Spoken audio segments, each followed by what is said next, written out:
Hello साथियों, मैं रामजीवन गौतम। आपसे निवेदन है कि हमारा यूट्यूब चैनल है ग्राम देहात, तो इसको लाइक और सब्सक्राइब अवश्य कर लें। और मैं एक वीडियो बनाने जा रहा हूँ जो बाबा राम रहीम पर है। बाबा राम रहीम ने इतना बड़ा साम्राज्य कैसे स्थापित किया, हजारों एकड़ भूमि पर अपना जो है आश्रम स्थापित कर लिया। डेरा सच्चा सौदा, ये उनका एक जो वहाँ डेरा सच्चा सौदा, इस तरह के जो मतलब वहाँ बनते हैं बाबाओं के डेरा बनते हैं, तो उसमें भी इनका एक राम रहीम का डेरा सच्चा सौदा है, गुरमीत राम रहीम। तो ये हरियाणा के पंचकुला में है और ये आपके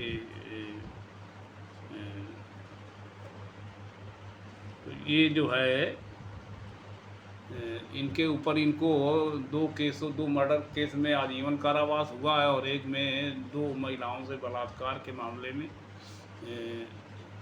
10-10 साल की सजा। इस समय वो जेल में बार बार पेरोल पे आते छूट करके, कभी 1 महीने की, कोई 50 दिन का पेरोल इनको मिलता। वो इसलिए मिलता कि जो वहाँ की सरकार होती तो इनके करोड़ों में वहाँ अनुयायी हैं। आपके हरियाणा, पंजाब और राजस्थान और दिल्ली और पश्चिमी उत्तर प्रदेश में इस तरह से इनके बहुत सारे करोड़ों अनुयायी हैं।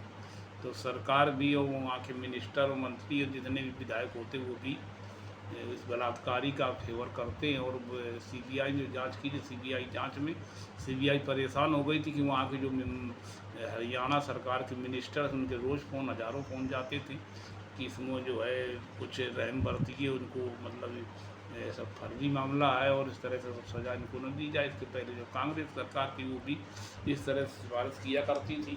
और 2014 में जो है उन्होंने खुल करके प्रधानमंत्री नरेंद्र मोदी का प्रचार प्रसार किया था और उनका समर्थन किया था।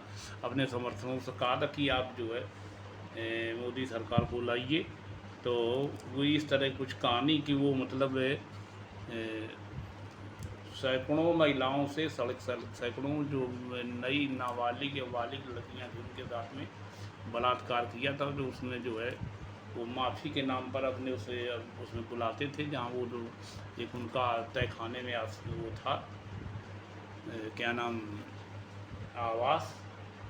तो जो उनका वो जो ये डेरा सच्चा सौदा जो इनका ये जो फैला हुआ है वो हजारों एकड़ भूमि में फैला हुआ। और ये सारी ज़मीन उन्होंने जो है नंबर 2 पे हथियाई है, लोगों को डरा धमका करके लिखवा ली है और कम पैसों में लिखवा ली है या कुछ दान करवा ली है। और इस तरह का उनका कुछ साम्राज्य चल रहा था। तो उसमें हुआ ये कि किसी एक रंजीत सिंह नाम का लड़का था, रंजीत सिंह नाम का लड़का था। वो बहुत डेरा सच्चा सौदा में गुरमीत राम रहीम का बहुत खास अभिन्न भक्त था। वो उनके वहाँ रहता था। तो उसकी बहन भी वहाँ रहती थी, जिसके रंजीत सिंह के उसके यहाँ बच्चे पढ़ते थे। कुछ चीज़ों के मैं नाम छिपा रहा हूँ और स्थान छिपाऊँगा, और ये इसलिए ज़रूरी है कि मतलब जो गाइडलाइन होती है उसके हिसाब से मैं इसको कुछ चीज़ें छिपा करके आपको बताऊँगा पूरा इसका कहानी। तो ये जो है ये एक पत्र जाता है पीएमओ ऑफिस, उस समय अटल बिहारी वाजपेयी प्रधानमंत्री थे, उनके पीएमओ ऑफिस से एक पत्र जाता है। वो जो है लड़की लिखती है जिसके साथ में बलात्कार किया था, जिसके साथ में बलात्कार किया था वो लड़की वो पत्र लिखती है। तो वो पत्र जब पीएमओ ऑफिस जाता है तो उसको अटल जी स्वयं संज्ञान लेते हैं और सीबीआई को नहीं बेचते, लेकिन वो कहते जांच कराएंगे। तब तक की सरकार चली जाती है और मनमोहन सिंह सरकार आ जाती है। तो मनमोहन सिंह सरकार में जो है तीनों में वो पत्रावली गई, तो इन्होंने उसकी कैबिनेट में मीटिंग बुलाई थी मनमोहन सिंह सरकार ने, और फिर वो जो है उस पत्र के आधार पर सीबीआई को जांच दी थी। तो सीबीआई भी जांच नहीं कर पाई कि जिस वो जिन जिन लड़कियों के साथ में बलात्कार उसने गुरमीत राम रहीम ने किया था, उनसे अगर बयान लेने जाते थे गुरमीत राम रहीम, तो वो लड़कियों की शादी हो चुकी थी ज़्यादातर की। किसी के बहुत सारे बच्चे हो गए थे, तो वो इसलिए नहीं कि ये बात खुलेगी अगर हम वहाँ पर बयान देंगे अदालत में या इनसे सीबीआई से बताएंगे तो वो बात खुलेगी हमारे कि अदालत में बलात्कार हुआ था।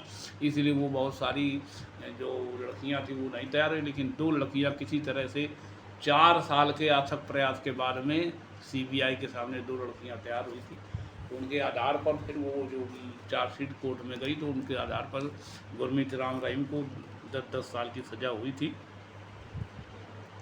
तो ये जो उनका ये जो पंचकुला में डेरा सच्चा सौदा है साहब में, उसमें जो है इसने जो है रंजीत सिंह नाम के लड़के की हत्या शक के आधार पर करवा दी थी। चूँकि रंजीत सिंह की बहन वहाँ रहती तो उसके साथ भी बलात्कार किया गया था। तो वो मतलब उसने अपने भाई को बताया, तो भाई फिर जो है वहाँ की सेवादारी छोड़ करके और अपनी बहन को लेकर चला गया था। तो उसी के आधार पर फिर वो पत्र लिखा गया था पीएमओ ऑफिस, जब अटल बिहारी वाजपेयी की सरकार थी तो लिखा गया था। और फिर इसके बाद में जब मनमोहन सरकार आई है तो फिर वो पत्र पढ़ा रहा, फिर उन्होंने उसको कैबिनेट मीटिंग बुला करके और फिर उसको सीबीआई को अग्रसारित किया था। सीबीआई ने उसको जांच की, तो सीबीआई भी 4 साल परेशान रही और उसमें वो कुछ नहीं कर पाई थी।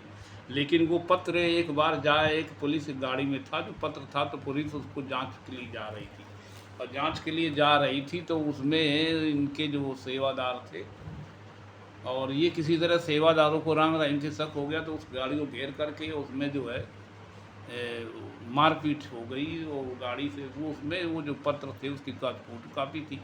एक फ़ोटो कापी पत्र जो है वो एक जो है पत्रकार थे, स्थानीय पत्रकार, उनको वो पत्र मिल गया। तो वो छत्रपत्र नाम के एक पत्रकार थे, छत्रपथ नाम के एक पत्रकार थे, तो उनका जो है एक लोकल दैनिक समाचार पत्र निकलता, तो उसमें उसको छपवा दिया। और जब उसमें छपवा दिया तो फिर वो उनके 4-5 गुर्गे महीनों दौड़ते रहे कि आप जो है महाराज जी से समझौता कर लीजिए और माफ़ी मांग लीजिए, नहीं तो आप समझ लीजिए आपकी यहाँ इस दुनिया में जिंदा नहीं रह पाएंगे। लेकिन जो छत्रपति जो थे वो पत्रकार, तो उन्होंने गुरमीत राम रहीम से माफ़ी नहीं मांगी और फिर इसके बाद उनकी हत्या कर दी गई। 4 लोग आए, 2 लोग आए मोटरसाइकिल से और बुलाया उनको, पत्रकार महोदय को बाहर निकले, बच्चों का आप लोग अंदर रहिए, तो उनकी ताबड़तोड़ 5 गोलियां दाग करके उनकी हत्या कर दी गई थी। और फिर इस तरह से वो भी केस दर्ज हुआ था और रंजीत सिंह वाला भी केस दर्ज हुआ था। इस तरह से पत्रकार की हत्या, पत्रकार को मरवा दिया था गुरमीत राम रहीम ने। और उनका एक ड्राइवर था खट्टा सिंह, उसमें वो गवाह था, तो वो गवाह को भी इन्होंने डरा धमका करके अपने वो जो पहले जो पत्रकार था, इसमें की जो पूरी कहानी है। तो इस जो डेरा की जो स्थापना हुई थी 1948 में, ये बाबा मस्तानी बलूचिस्तानी थे, इन्होंने इसकी स्थापना की थी, डेरा सच्चा सौदा की स्थापना की थी। इसके बाद में जो है 1963 में इनकी मृत्यु हो जाती है। तो इसके जो डेरा सच्चा सौदा के थे जो बाबा सतनामी के नाम से एक बाबा हुए थे, बाबा सतनामी जो है के नाम से ये चलता रहा। और फिर जो है इसके बाद में ये गुरमीत राम रहीम ने इस पर कब्जा कर लिया। और बताते थे लोग ये कि 4-5 गुंडे आए थे गुरमीत राम रहीम लेकर के और बाबा सतनामी को कि पिस्टल लगाकर कनपट्टी में अपना जो है उसे लिखवा लिया, जबकि ये 3 लोगों को पैनल बनाया था, 3 लोगों को बनाना चाहते थे, उनके नाम मैं नहीं बताया, किनको बनाना चाहते थे। तो इन्होंने इस पर है अवैध कब्जा कर लिया। तो फिर उन्होंने वहाँ उसके आसपास बहुत सारी अवैध ज़मीन कब्जा करके और कुछ गांव समाज ज़मीन करके, कुछ ज़बरदस्ती लिखा करके, कुछ मर्डर करा करके, कुछ इस तरह से बताते थे लोग ये कि जो वहाँ वृक्षारोपण किया जाता, तो वृक्षारोपण में बहुत सा जो भी विरोध करता था तो उसके नीचे 8-10 फुट गड्ढा खुदवा के उसको उसी में जिंदा दफना देते थे, उसके ऊपर पेड़ लगा देते थे। तो इस तरह कुछ कहानी है, कितनी सही कितनी झूठ है। तो इस प्रकार से उनके खिलाफ बहुत सारे सबूत थे, बहुत सारे छात्राओं के सबूत थे, लेकिन वो छात्राओं की शादियाँ हुई इसलिए वो नहीं कुछ बता पाई। तो आखिरकार जो है सीबीआई ने बड़े मुश्किल से उस दोनों दो लड़कियों को तो 50 को संपर्क कर लिया 4-5 साल में, लेकिन वो 2 लड़कियों के बयान ढूंढ निकाला और वो इससे बयान भी दिलाने के लिए तैयार कर लिया। एक उसमें था जो महाराज जी ने जिसकी हत्या करवाई थी, और एक थे पत्रकार की हत्या छत्रपत जी की, तो उनको भी मरवाया था गुरमीत राम रहीम ने। और तो इस तरह का कुछ चलता रहा 31 अगस्त 1991 को। और एक बात थी कि ये जो है एक जो वहाँ का वो था इसका साथी गुरमीत राम रहीम का, वो आतंकवादी संगठन वो खालसा पंथ का था और खालिस्तान की मांग करता था। तो उसकी फिर पुलिस मुठभेड़ में हत्या हो गई थी 31 अगस्त 1991 को। तो इसने ऐलान कर दिया था कि 31 अगस्त 91 से 3 साल तक 31 अगस्त को मौन रखा जाएगा, सभी लोग मौन रखेंगे।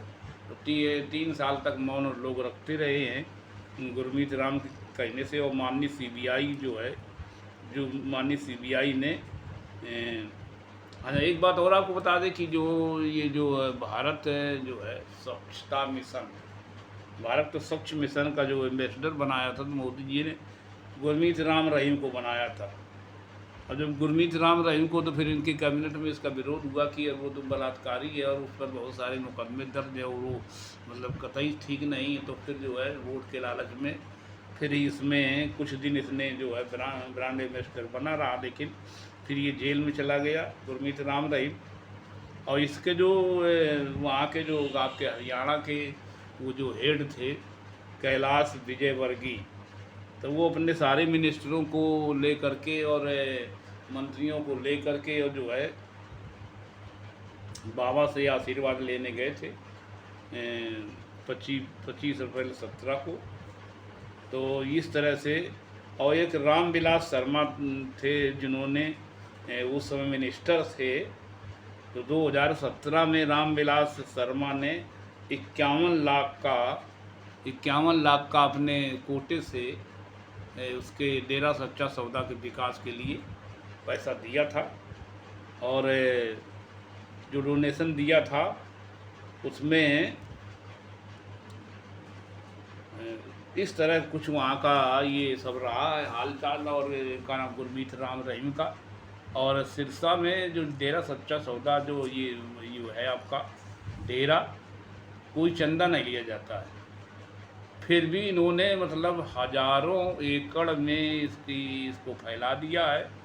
और अवैध कब्जा और ज़मीन को कब्जा या मारपीट करके या मतलब दबाव बना करके तो ये लिखवाते रहे। लेकिन वहाँ के स्थानीय प्रशासन, चाहे राजस्व विभाग का हो चाहे पुलिस प्रशासन, हमेशा डेरा सच्चा सौदा की गुरमीत राम रहीम का साथ देती रही है। अच्छा अब तो इस तरह से एक मोटरसाइकिल से आकर के जो है जो थे आपके पत्रकार की हत्या कर दी गई थी। और राम रहीम को अंशुल के नाम के एक व्यक्ति ने जो है पुलिस से कहा था कि उसको अंशुल, उसका जो बेटा था पत्रकार का, अंशुल को जो उसका बेटा था का नाम पत्रकार का, तो पत्र उससे कहा कि आप जो है FIR, पुलिस से कहा कि FIR में आप उसका गुरमीत राम रहीम का नाम जोड़िए। तो उन्होंने कहा, पुलिस ने कहा कि मैं उसको बाद में जोड़ दूँगा ना, आप परेशान ना होइए। लेकिन उसका CBI ने जा कर के नाम जोड़ा, पुलिस ने उसका नाम नहीं जोड़ा था। और चूँकि जब पत्रकार की जो मारा गया पत्रकार को चारों, तो वो उसको उनका जो है रोहतक PGI में इलाज चल रहा था। और फिर जो है जब वहाँ ठीक नहीं हुए तो उसी दौरान पुलिस ने बयान ले लिए थे, जो आपके पत्रकार महोदय थे उनके बयान ले लिए थे। और फिर उनको अपोलो अस्पताल दिल्ली में शिफ्ट कर दिया गया। 21 नवंबर 2 को उनकी मौत हो जाती है। और रंजीत सिंह मर्डर केस में भी पत्रकार छत्रपत की हत्या, जो छत्रपत जो पत्रकार थे, तो रंजीत सिंह की हत्या का जो मामला था वो भी पत्रकार महोदय ने उसको उठाया था, उजागर किया था। और आपस में इनका क्या संबंध है कि चूँकि 1999 में जो है ये जो है क्या नाम आप के रंजीत सिंह ने ज्वाइन किया था, वार्डन के रूप में रहने लगा था। गुरमीत राम का खास आदमी था। तो सीबीआई ने जब साथियों के साथ जो वहाँ जो वो साध्वियाँ रहती थी, साध्वियों के लिस्ट मांगी तो उसको लिस्ट नहीं जुड़ा पाई। बहुत दिन परेशान पुलिस रही। फिर किसी तरह से 24 से 2020 में जो है करीब 20 साथियों की नाम मिल गए थे। तो ये मिल गए थे 24 जो साध्वियाँ थी उनके नाम मिले थे।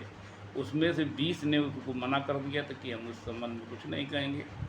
और जो भटिंडा की लड़की ने जो देश के सच्चाई बताई थी उसकी बहुत पिटाई की गई थी। एक भटिंडा की लड़की थी, उसने उसकी बाबा गुरमीत राम रहीम की जो है सच्चाई बता दी। उसके साथ ही बलात्कार किया तो गुरमीत राम रहीम ने तो उसने उसकी सारी सच्चाई बता दी थी। तो सच्चाई बताने पर फिर वहाँ की जितनी भी महिलाएं थीं और साध्वियाँ भी उसकी बहुत पिटाई की थी कि ये क्या बता दी। तो फिर उसके माँ बाप उसको अपने घर ले गए। तो उसने फिर जो है वहाँ किसी से बात करने से इनकार कर दिया। सीबीआई पर विवाद पर कर दी। इसी तरह कुरुक्षेत्र की लड़की थी और वो जो डेरा सोनू रंजीत की बहन थी। और बहुत सारे शहरों की आपके हिसार के, रोहतक के और आपके राजस्थान के और आपके मेरठ के और दिल्ली की बहुत सारी जो उसके भक्त लड़कियां थी उनके साथ बलात्कार किया था राम रहीम ने। लेकिन वो सारे चुप रहे। हालांकि वो उन्होंने जो है सीबीआई ने सारी जानकारी इकट्ठी कर ली थी। तो रंजीत सिंह जो बड़ा सेवादार था उसने भी सेवादारी छोड़ दी। उसकी बहन ने ये बात बताई थी। और कुरुक्षेत्र की लड़की जो सेवादार थी तो उसने 220 खानपुर पुलिस सियान को गांव के रहने वाली एक लड़की का नाम बताया। तो गुरमीत राम रहीम माफ़ी देने के नाम पर बुलाते थे कि मैं माफ़ी दूंगा, फलानी लड़की को भेजिए। तो फिर लड़कियों को क्रमशः जो है वहाँ ले जाया जाता था, उसके साथ वो बलात्कार करता था। अच्छा, 7 अक्टूबर 2007 को इसकी जो साध्वी थी उसको भी बुलाया जाता है। और फिर मई 2000 में शादी उसकी हो जाती है।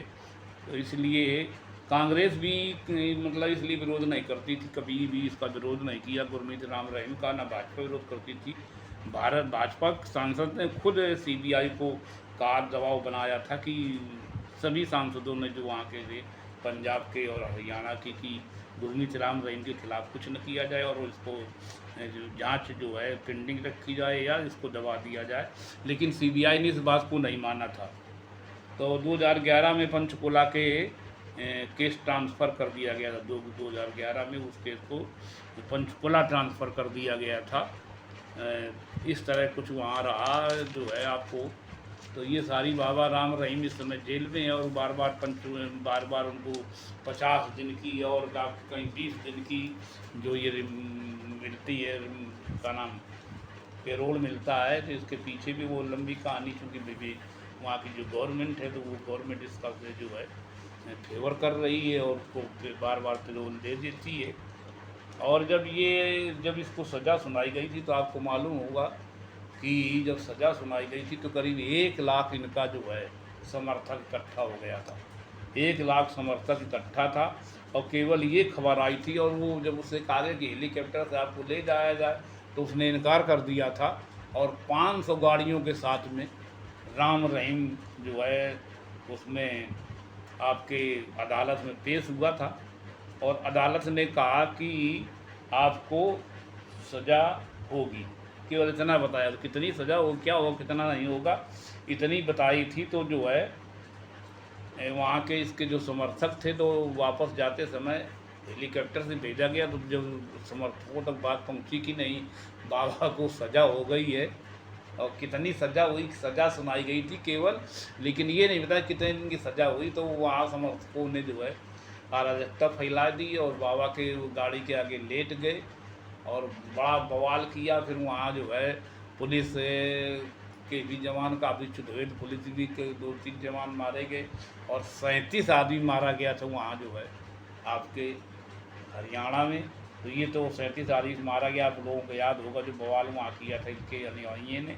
तो वहाँ इसलिए जो कोई भी सरकार हो, चाहे कांग्रेस की हो या भाजपा की हो, वो गुरमीत राम रहीम को जो है छोड़ करके नहीं, मतलब वो जानती इसे करोड़ों अनुयायी तो हमको सपोर्ट करेंगे। वो फरमान भी जारी कर देता है, 2014 में फरमान जारी किया था और इसके बाद में जारी किया था। तो वो लोग वोट करते हैं, तो वोट के अब ये चाहे दुनिया मर जाए, लेकिन सरकार जो कहीं की भी होगी वो जिसके साथ में वोटर है उसका फेवर करती, वो कितना भी अन्यायी और नीच और गद्दार हो उस देश के लिए, समाज के लिए।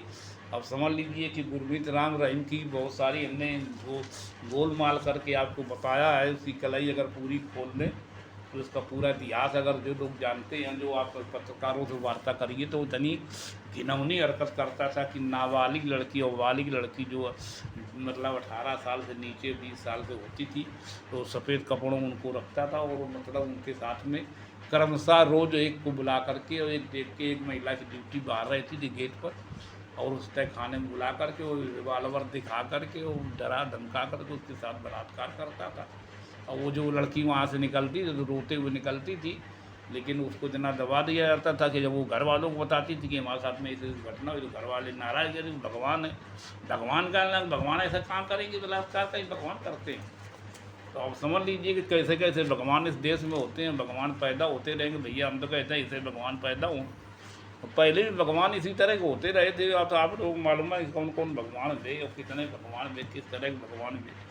तो ये सब भगवानों की लीला और यहाँ चलती रहेगी। ये भारत है और भारत इसी में फंसा रहेगा। वो देखेगा वह खाली पाकिस्तान को अगर आता रहेगा कि वो पाकिस्तान की कोई औकात नहीं जो जहाँ भूखों लोग मरते हैं, लेकिन अगल बगल जिन देशों ने उन्नति की, जो विकसित देश है, उनके कभी नकल नहीं करेगा। इसी बाबाओं के चक्कर में इतने बाबा पड़े हैं, चाहे राम रहीम हो, चाहे वो आपके और मेरे बाबा हैं, किन किन बाबाओं की चर्चा की जाए क्या, तो बहुत सारे इस तरह के बाबा हुए हैं। तो मैं आप लोगों से निवेदन करता हूँ कि हमारा यूट्यूब चैनल है ग्राम देहात, इसको ला के लाइक सब्सक्राइब अवश्य कर लें।